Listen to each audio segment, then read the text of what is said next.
Salut toi. Si ton objectif en musculation c'est l'hypertrophie, donc la prise de muscle, il y a peu de choses aussi importantes que d'avoir un bon programme. Donc bien structuré, bien équilibré et qui reflète tes priorités. Il faut donc savoir gérer le nombre de séries, la fréquence à laquelle tu entraînes chaque muscle par semaine, et peut-être encore plus important, le choix des exercices que tu implémentes. Parce que oui, si tu fais nimp avec ta sélection d'exercices, tu te tires une balle dans le pied. Et ça peut très facilement t'empêcher tout progrès. Mais c'est pas non plus précis au point que si tu fais du développé couché normal au lieu d'un développé couché incliné, tu gagneras 0 muscle. L'important est moins au niveau de l'exercice spécifique que tu utilises que du type de mouvement. Et c'est exactement ce qu'on va voir aujourd'hui, expliquant en quoi ces grands archétypes de mouvements sont essentiels pour te constituer un bon programme pour l'hypertrophie. Puis on va détailler chacun de ces archétypes et voir quels exercices en font partie à chaque fois. Donc n'hésite pas à t'abonner pour plus de contenu qui t'aide à te développer physiquement. Donc déjà, qu'est-ce qu'un type de mouvement? Ou en anglais, ce que j'ai vu beaucoup passer, movement pattern. Ça désigne l'ensemble des variations d'un même mouvement, c'est-à-dire d'une même fonction exercée par les articulations et les muscles. Par exemple, le type de mouvement d'un curl, c'est la flexion de coude, donc on plie le coude. Et ça, peu importe de quel type de curl on parle. Pour tous les curls, leur mouvement principal, c'est la flexion du coude. Que ça soit un curl incliné, un curl debout à la barre, un curl araignée, etc. Et c'est ces types de mouvements qui sont les blocs de construction de base de ton programme, pas les exercices spécifiques en eux-mêmes. Tu peux d'abord construire ton programme avec ces blocs élémentaires, ce qui te permet de travailler sur les synergies entre les muscles et d'éviter les interférences, plus facilement, avant d'ensuite choisir un exercice spécifique au sein de ce grand type de mouvement. Prenons un exemple. Imaginons que tu es en train de te créer un nouveau programme et que tu veux te créer un jour upper, donc pour travailler le haut du corps. Puisque en l'occurrence notre but en s'entraînant c'est de prendre du muscle, on décide d'abord de quel muscle on veut entraîner chaque jour. Donc pour un jour upper body à peu près complet, qui touche tous les grands groupes musculaires du haut du corps, quels sont les muscles qu'on voudrait entraîner? C'est notamment les pecs, le dos qu'on peut diviser entre trapèze et grand dorsaux, puisqu'ils s'entraînent différemment, les bras qu'on peut diviser entre biceps et triceps, et les épaules. Donc on peut commencer par un superset, qui est un concept que j'explique en plus grand détail dans une autre vidéo. Donc un superset pec et trapèze. Puis un deuxième set épaules et grand dorsaux, et un troisième set biceps et triceps. Une fois qu'on a décidé quels muscles travailler quand, et qu'on les a arrangés de manière à pas créer d'interférences qui diminueraient les performances, et donc qui rendraient l'entraînement moins efficace, par exemple faire les triceps avant les pecs si on cherche à maximiser l'entraînement des pecs, on remplace ces muscles par les grands types de mouvements. Donc par exemple flexion du coude pour les biceps, extension du coude pour les triceps, etc. Et c'est vraiment ça la base de ton programme, cette liste de types de mouvements que tu veux faire chaque jour. Parce qu'ensuite tu peux choisir pour chaque créneau un exercice spécifique qui corresponde et que tu veux faire. Et ensuite dès que tu veux remplacer un exercice ou un petit peu changer le jour, tu peux juste changer d'exercice au sein de ce grand type de mouvement. Comme ça t'es plus jamais perdu sur comment modifier un programme que tu trouves en ligne par exemple, ou alors si tu te blesses ou si t'aimes moins un exercice, tu sais directement comment tu peux faire. Par exemple, puisque tous les exercices de développé couché sont au sein d'un même groupe, d'un même grand type de mouvement qu'on verra ensuite, tu peux par exemple changer ton développé couché à la barre classique par du développé couché aux haltères, ou alors par du développé couché incliné. Et tout ce qui te reste à savoir maintenant pour te construire toi-même ton programme, c'est de connaître tous les types de mouvements, ainsi que les muscles qui travaillent chacun. Et bonne nouvelle, il en existe finalement pas beaucoup. Pour avoir un physique complet, je dirais qu'il te suffit d'environ 15 types de mouvements différents. Avec seulement ces 15, tu peux te construire un excellent programme d'hypertrophie. Et si t'es un peu limité sur le temps de tes séances, ou alors sur la complexité de ton programme, tu peux réduire ce nombre à 10, et tu pourras avoir un résultat presque complet. Et au contraire, si tu veux vraiment maximiser chaque petit muscle, tu peux monter jusqu'à 20. Et maintenant, je vais te présenter chacun d'entre eux. D'abord les 10 qui sont vraiment essentiels pour moi, puis les 5 qui servent à globalement compléter ton physique, et enfin les 5 pour vraiment maximiser le tout. Donc le premier grand type de mouvement, c'est la poussée horizontale, qui travaille notamment les pecs, les épaules, surtout l'avant des épaules, et un petit peu les triceps. C'est tous les exercices qui consistent à pousser horizontalement, donc pousser devant son corps, devant soi. Ça inclut notamment le développé couché et toutes ses variantes. Donc les variantes d'angle, c'est-à-dire développé couché sur un banc plat, développé couché incliné, et ça à différents angles, ou développé couché décliné. Toutes les variantes d'équipement avec lesquelles tu les fais, donc ça peut être développé couché à la barre, classique, développé couché aux haltères, ou même développé couché avec des barres spéciales. Comme une Swiss bar qui te permet d'avoir une prise neutre ou une prise en pronation, ou alors une barre courbée qui te permet d'avoir plus d'étirement en bas. Et ça inclut même d'autres variations un petit peu plus exotiques du développé couché, comme par exemple avec la prise inversée. Ensuite, ce grand type de mouvement inclut aussi les pompes, parce que finalement les pompes c'est le même mouvement que les développés couchés. Dans tous les cas, tu pousses vers l'avant, et ça travaille donc les mêmes muscles. Et donc tu as aussi toutes les variantes de pompes. Pareil, au niveau de l'angle, tu as les pompes déclinées, les pompes inclinées, les pompes normales, plates. Tu as aussi les pompes en déficit, où tu peux descendre plus bas que si le sol te bloquait. Et tu as les pompes lestées aussi, qui sont juste des pompes où tu te rajoutes du poids. Et après, troisième grand exercice de cette famille de mouvements, c'est les dips. On pourrait penser que non, parce que les dips, tu pousses pas vraiment devant toi, tu pousses vers le bas. Mais au final, si on étudie bien la question, au niveau de l'activation des muscles, du mouvement, des terminaisons nerveuses recrutées par ton système nerveux, c'est plus ou moins les mêmes mouvements. Et donc une fois de plus, ça inclut toutes les variations des dips, donc aux anneaux, lestés, assistés, etc. Ensuite, ça, je vais pas le citer à chaque grande famille de mouvements, mais à chaque fois, ça inclut aussi les variations, par exemple à la Smith Machine, donc le développé couché à la Smith Machine, bien évidemment, c'est le même type de mouvement. Et ça inclut aussi les machines spécialisées. Et il y a beaucoup de machines de poussée horizontale, qui sont un petit peu des remplacements du bench. Et niveau qualité, ça dépend de chaque machine, de chaque constructeur, il y en a des biens, il y en a des pas bien. Mais dans tous les cas, je pourrais pas faire une liste exhaustive de chaque machine à chaque fois. Ensuite, deuxième grande famille, tu as les poussées verticales. Donc au lieu de pousser vers l'avant, de pousser devant toi, tu pousses vers le haut. Aïe.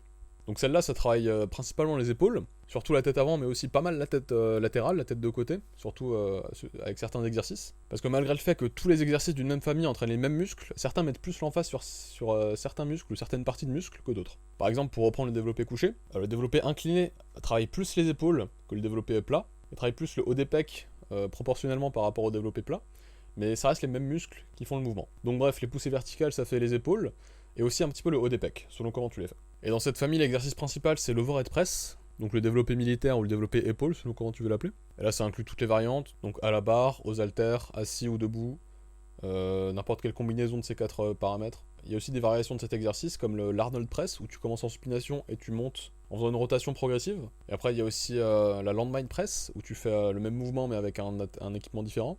Tu peux aussi le faire à la Smith Machine, et une fois de plus, il y a des machines spécialisées pour ça. Ensuite, il y a les tirages horizontaux. Donc c'est l'exact inverse, l'exact mouvement opposé des poussées horizontales. Au lieu de pousser vers l'avant, tu tires sur le même plan. Donc tu tires vers toi. Donc ces exercices travaillent notamment le dos. Donc selon les variations, ça va être plutôt l'emphase sur les grands dorsaux, sur les trapèzes, sur les autres petits muscles du dos, tels le rhomboïde, etc. Les érecteurs, donc les muscles du bas du dos, les biceps un petit peu, et les poignets, surtout quand tu utilises pas de sangle. Donc ça inclut toute la grande famille des tirages, aussi appelés rowings, où là t'as vraiment des milliers de variations différentes, que ce soit à la barre, aux haltères, sans aucun support, donc juste tu te penches, ou alors avec un support, avec par exemple un banc sur le torse, ou alors complètement couché sur un banc, ce qui pour le coup met hors jeu les érecteurs. Couché complètement sur un banc, t'as aussi le tirage planche, ou le seal row en anglais, ce qui est quand même plus stylé. Et tu as aussi des exercices unilatéraux, comme le tirage à l'haltère, où tu fais cette fois-ci un bras à la fois, mais qui reste le même mouvement. Il y a aussi des variations de ce même exercice, comme le croc row, où tu utilises plus d'élan. Et enfin, ça inclut aussi les tractions australiennes, ou les tirages inversés.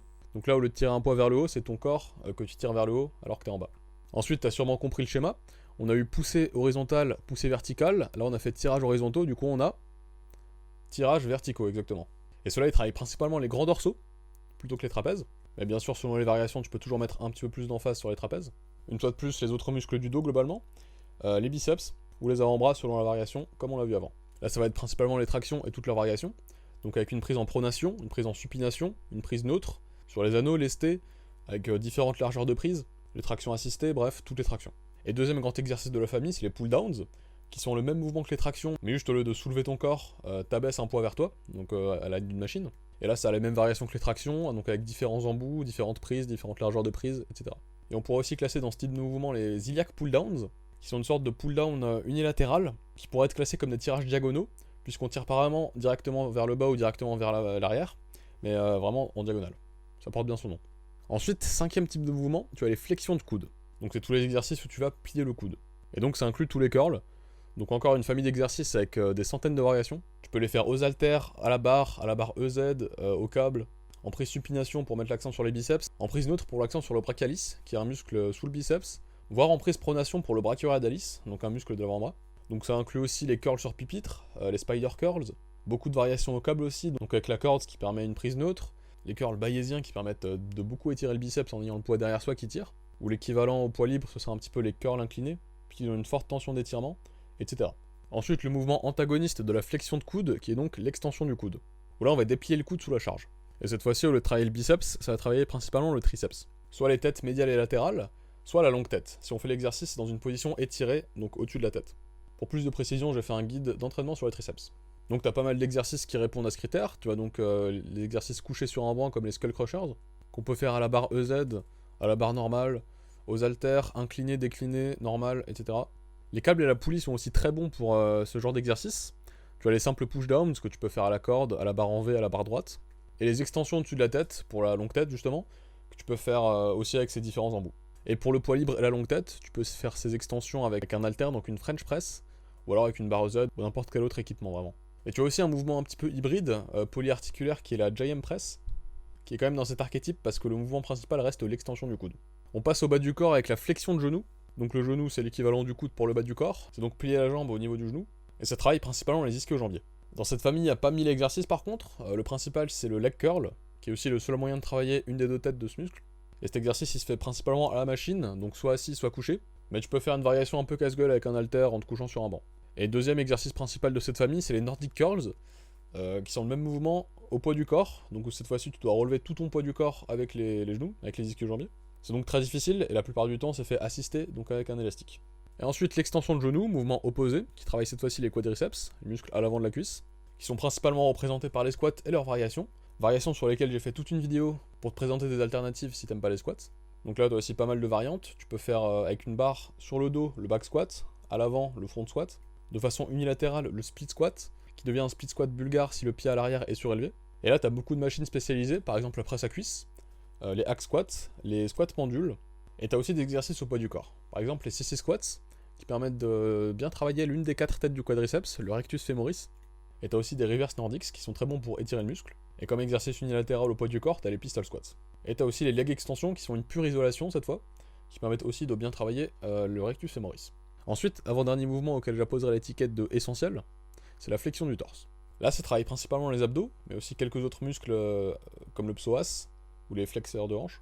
Donc ça consiste à plier le torse, en gros rapprocher les clavicules du bassin, qui est le mouvement qu'on fait dans beaucoup d'exercices abdos. Donc par exemple les sit-ups, que tu peux faire par terre ou alors sur un banc décliné pour plus étirer le muscle. Tu peux le faire au câble avec des crunchs à la corde. Et tu as aussi les levées de jambes, où cette fois-ci tu rapproches le bas du corps du haut du corps et pas l'inverse. Ils se font donc suspendus à une barre. Et tu peux aussi biaiser ces exercices vers les obliques si tu intègres une rotation du torse à chacun de ces mouvements. Par exemple, pendant les levées de jambes, tu peux lever les jambes sur le côté, plutôt que directement vers l'avant. Et ensuite, dernier mouvement essentiel, qui est donc le mouvement inverse de la flexion de torse, qui est l'extension de torse, et qui est aussi l'extension de hanche. Ça travaille principalement la chaîne postérieure, donc les érecteurs et tout le reste du bas du dos, les fessiers et les ischio-jambiers, selon l'exercice que tu fais. Dans cette catégorie, tu as tous les soulevés de terre. Ce mouvement, en fait, c'est le fameux hinge de hanche, donc avec toutes ces variations, comme les deadlifts roumains où tu fais une négative, les deadlifts en déficit où tu as les pieds surélevés. T'as aussi d'autres exercices comme les good mornings où tu mets la barre sur le dos cette fois. Et si t'as le banc spécifique, t'as aussi les hyper extensions qui sont un de mes exercices favoris. Parce qu'en plus de te créer des érecteurs de fou, c'est aussi très bien pour te réhab et pour te renforcer le bas du dos et éviter des blessures. Et enfin, t'as un exercice complètement concentré sur l'amplitude maximale de ce mouvement, qui est le Jefferson Curl, qui te permet de descendre vraiment super bas et de plier le bas du dos au maximum. Ensuite, on va passer aux 5 types de mouvements qui sont bien pour avoir un physique vraiment complet, mais qui sont pas clairement essentiels. Donc par exemple, si parmi ces 15, t'en avais quelques-uns à enlever, ce sera ces 5-là. Donc le premier, c'est l'extension de cheville, qui permet de travailler les mollets. En gros, c'est de se mettre sur la pointe des pieds, donc de pousser avec ses pieds. Là, t'as vraiment très peu d'exercices parmi lesquels choisir. En gros, c'est que des relevés de mollets. Mais t'as quand même quelques variations. Tu peux les faire par exemple unilatéralement, à la Smith Machine. Il y a des machines spécialisées aussi. Et sinon, tu peux les faire assis avec une barre Z sur les genoux. C'est pas mal. Mais dans tous les cas, il faut le faire avec un déficit, donc descendre en dessous du niveau du sol pour vraiment bien étirer les mollets. Sinon, ça sert pas à grand chose. Ensuite, t'as la flexion de poignet. C'est souvent oublié, mais c'est le type de mouvement principal pour isoler les avant-bras, et notamment la partie interne, donc les flexeurs de l'avant-bras. Là, un très bon exercice, c'est les finger curls, que je te conseille de faire aux haltères plutôt qu'à la barre, parce que ça peut souvent faire mal. Et tu peux le faire debout avec une barre derrière ton dos aussi, c'est pas mal. Là, le but, ça va être d'étirer au maximum les muscles, donc pas juste faire un mouvement du poignet, mais vraiment laisser le poids descendre jusqu'au bout de tes doigts avant de remonter. Et après, il y a un exercice isométrique qui est le dead hang. Donc isométrique, ça veut dire que tu travailles pas le muscle dans une amplitude. En gros, il n'y a pas de mouvement pendant l'exercice. Comme par exemple lors du gainage. Là, le dead hang, c'est très simple, tu suspends une barre le plus longtemps possible. Ensuite, il y a la flexion de nuque, ce qui travaille les muscles à l'avant de la nuque, qui sont pourtant souvent oubliés, mais essentiels pour l'esthétique. Et là, soit tu te couches sur un banc et tu mets un poids sur ton front et tu pousses, soit tu achètes un harnais spécial. Ensuite, tu as le mouvement de shrug, donc de haussement des épaules, ce qui fait les trapèzes et les avant-bras, puisque tu tiens le poids en général avec tes mains. Tu peux le faire soit à la barre, soit avec des haltères, mais t'es souvent rapidement limité par les haltères. Tu peux aussi les faire de façon explosive, ce qui est vraiment pas mal, parce que avec une technique stricte, tu seras très limité en poids, alors que les trapèzes répondent très bien à justement être lestés très fort. Et donc si tu gardes des poids assez faibles, ça pourrait limiter ta croissance des trapèzes. Et là tu as aussi des exercices isométriques, par exemple les farmer's carry, où tu marches avec des poids dans les mains, ou alors les rack pulls que tu tiens pour un certain temps. Donc en gros il y a juste une barre sur le rack, tu la prends et tu la tiens le plus longtemps possible. Si tu vas au max et que tu fais quelques séries, je t'assure que le lendemain tu auras des grosses courbatures au trapèze. Ça pourrait être assimilé à un tirage horizontal vraiment extrême, mais biomécaniquement et au niveau du programme, c'est utile de séparer les deux. Et enfin en numéro 15, t'as l'abduction d'épaule. Abduction, ça fait penser au kidnapping, donc c'est éloigner l'épaule de ton corps. Ça travaille donc les épaules. C'est tout ce qui est élévation latérale, élévation égyptienne, powell raise. Tu peux aussi faire avec le torse soutenu sur un banc. Et le deuxième grand type d'exercice dans cette famille, c'est l'upright row, qui est pas dangereux mais qui peut être très très efficace selon les gens. Et ça travaille aussi très bien la tête du milieu des épaules. Et pour tout savoir sur l'entraînement des épaules, je te renvoie à ma vidéo guide. Et ensuite, les 5 familles de mouvements qui sont un petit peu moins importantes, mais que tu peux toujours intégrer si tu en as le temps et l'envie. Donc premièrement, tu as l'extension de poignet, qui entraîne principalement le brachioradialis et d'autres petits muscles, qui est moins important parce que ce mouvement est déjà pratiquement compensé par beaucoup d'autres exercices, comme par exemple avec les curls en prise pronation, mais ça peut être très utile pour entraîner ses avant-bras. Et l'exercice d'isolation principal, ce sera l'extension du poignet, par exemple avec un haltère ou avec une barre. Ensuite, tu as la flexion de cheville, qui est l'inverse de l'extension évidemment, où tu travailles le tibialis, qui est le petit muscle à l'avant du tibia. Et l'exercice principal pour ça, et donc quasiment le seul, c'est la tibialis raise. Et cette famille est dans les 5 derniers parce que le tibialis c'est vraiment un tout petit muscle qui fait vraiment quasiment aucune différence dans ton physique. Mais ça peut être utile pour par exemple empêcher les blessures, se renforcer les chevilles, et parce que c'est fun aussi, pourquoi pas. Et ensuite tu as l'extension de nuque, qui fait donc l'arrière de la nuque. Tu peux faire avec des neck extensions sur un banc ou avec un harnais spécialisé. Une fois de plus pas inclus parce que c'est déjà travaillé par d'autres exercices, par exemple les shrugs, ou même les deadlifts. Après tu as le pullover, ou le mouvement de pullover qui est en gros de ramener ses bras vers le bas du corps, ce qui entraîne plusieurs muscles comme les lats, les triceps, voire même un petit peu les pecs. Tu peux le faire au poids libre, barre ou halter, donc couché sur un banc et de préférence en travers du banc pour mieux étirer la cage thoracique. Et sinon il y a des machines mais elles sont plutôt rares. C'est très bon pour la mobilité du coude, du torse et des épaules. C'est très bon pour les grands dorsaux et la longue tête du triceps. Mais je l'ai pas inclus parce que musculairement c'est recoupé par d'autres mouvements. En gros si tu veux travailler tes triceps, t'as d'autres exercices pour ça, qui sont plus spécialisés vers les triceps. Et pour travailler tes grands dorsaux, pareil. Mais c'est un bon exercice pour la longévité, pour renforcer ses articulations. Et je trouve qu'il est très agréable à faire et il permet vraiment de se réparer, j'ai l'impression. Et enfin, numéro 20, c'est l'adduction du l'humérus. Donc l'adduction, c'est l'inverse de l'abduction. Donc c'est cette fois-ci ramener l'humérus vers son corps. Et cette fois-ci, c'est pour isoler les pecs. Parce que c'est vraiment la fonction principale du pec à la base, l'adduction de l'humérus. Donc c'est tout ce qui est flies, fait aux haltères ou à la poulie par exemple. Et ça inclut aussi le pec deck. Je l'ai pas inclus parce que c'est pas strictement nécessaire vu que les pecs sont déjà bien travaillés par les autres mouvements, par exemple de poussée horizontale. Et personnellement, c'est pas les mouvements que j'aime le plus. Mais c'est comme tous les autres mouvements, même les 5 derniers qui sont considérés comme optionnels par moi. Si tu les kiffes, fais-les. Y a aucun souci et c'est même bénéfique. C'est juste que le ratio de gains est un peu moins élevé que pour les autres types de mouvements. Et moi, par exemple, parmi ces 5 derniers, je fais les pullovers, je fais des extensions de la nuque et je fais des extensions de poignet. Ensuite, on pourrait continuer encore longtemps avec par exemple des mouvements d'omoplate, l'adduction et l'abduction de hanche, des divers mouvements de la main comme la flexion et l'extension que tu peux faire avec les grippers, etc. etc. Mais je me suis arrêté là parce que c'est vraiment les types de mouvements principaux, ceux qui sont entraînés par la plupart des exercices et ceux qui constituent vraiment la colonne vertébrale de ton programme. Et ensuite, dernière précision avant de se séparer, c'est que la plupart des exercices, surtout polyarticulaires, sont en fait une sorte de mix des différents types de mouvements. Par exemple, le développé couché, certes c'est une poussée horizontale, mais il y a un élément d'adduction de l'humérus, il y a un élément d'abduction de l'épaule vers l'avant, et il y a un élément d'extension du coude. Et pareil pour le squat, c'est à la fois une extension du genou, et c'est aussi un petit peu une extension de la hanche, surtout si tu as la barre sur le dos. Donc il faut garder ça en tête, que certains exercices au sein des différents archétypes peuvent interférer entre eux. Par exemple, un squat, qui serait typiquement rangé dans la catégorie extension de genou, travaille aussi ton bas du dos, par la composante extension de hanche. Donc ce serait compliqué de superset un squat et une autre extension de hanche par exemple. Il ne faut pas essentialiser chaque type de mouvement et les réduire à un seul muscle. Et à l'inverse, il ne faut pas les utiliser pour tous les muscles qui stimulent. Par exemple, pour les poussées horizontales, certes elles stimulent pec, épaules et triceps, mais se reposer uniquement sur elles pour faire les triceps, c'est souvent une erreur. Parce qu'elles les stimulent, mais c'est jamais le facteur limitant dans ces exercices. Quand tu vas à l'échec sur un développé couché, c'est très rarement ton triceps qui va être à l'échec. Ce sera souvent tes pecs, voire tes épaules. Donc c'est aussi bon d'intégrer un type de mouvement, au moins, où chaque muscle est principal. Par exemple, pour les triceps, avoir au moins quelques mouvements d'extension du coude, pour les biceps, quelques mouvements de flexion du coude et pas se reposer uniquement sur les tirages, etc. Et voilà pour cette longue vidéo sur les grands archétypes de mouvements. J'espère que tu auras trouvé ça utile. Si c'est le cas, n'hésite pas à t'abonner, ça m'aiderait beaucoup. Laissez un commentaire, je les lis tous, et merci à tous ceux qui en mettent. Et à aller voir les autres vidéos de la chaîne, comme celle sur comment choisir ces exercices, qui complètent vraiment bien celle-là. Maintenant que tu connais tous tes types de mouvements et que tu peux construire un programme grâce à ça, ça te donne un moyen de choisir parmi tous les exercices dans un même type, selon tes choix, tes préférences, tes objectifs, etc. Merci d'avoir regardé, c'était Soub, et à la prochaine.